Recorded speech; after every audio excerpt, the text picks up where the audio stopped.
Greetings, my brothers and sisters, and welcome to another Wednesday's What's in the Word.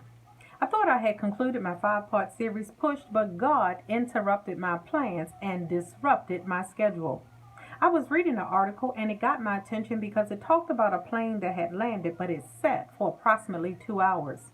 One of the passengers on the plane explained that the flight was pretty much uneventful except for a little turbulence, but when the plane landed, it could not move forward because other planes occupied the gate. I feel my help coming.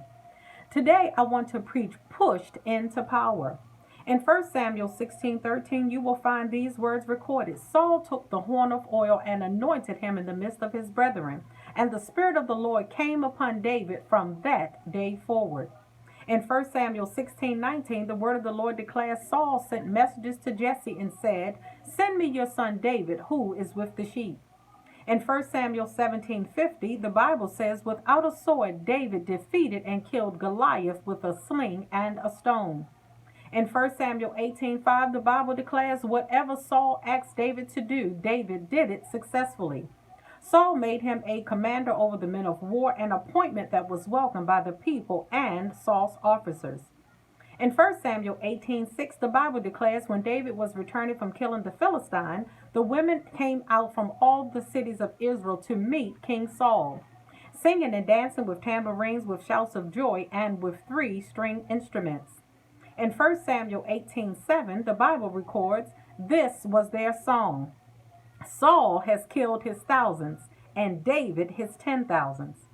In 1 Samuel 18:8, the word of the Lord declares Saul was furious and resented this song. They credited tens of thousands to David, he complained, but they only credited me with thousands. What more can he have but the kingdom? In 1 Samuel 18:9, the Bible says Saul looked at David with suspicion from that day on. In 1 Samuel 19:1, the Bible says Saul ordered his son Jonathan and all his servants to kill David. And we will conclude at 2 Samuel 5, verse 4. David was 30 years old when he began to reign, and he reigned 40 years. My brothers and sisters, God used the prophet Samuel to declare David's destiny. However, there was deliberate attempts that threatened David's advancement to this goal. Great tension resulted as a gap between the spoken promise and the fulfillment of destiny. David was anointed king at age 17, but he didn't sit on the throne until age 30. There were times, my brothers and sisters, that David had to feign insanity. In other words, he had to dumb down who he was.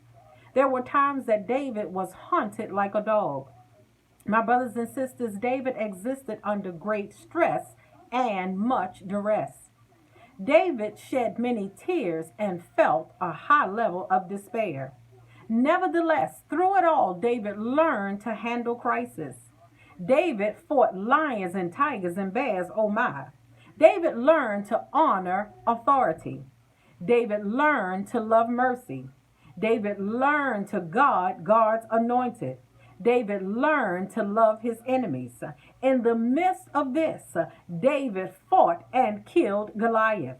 My brothers and sisters, David learned to do justly, and David learned to walk humbly with his God. But my brothers and sisters, as I preach this installation of pushed into power, I want to caution you that when God puts you in a place of power, that you don't use power to chokehold dreams.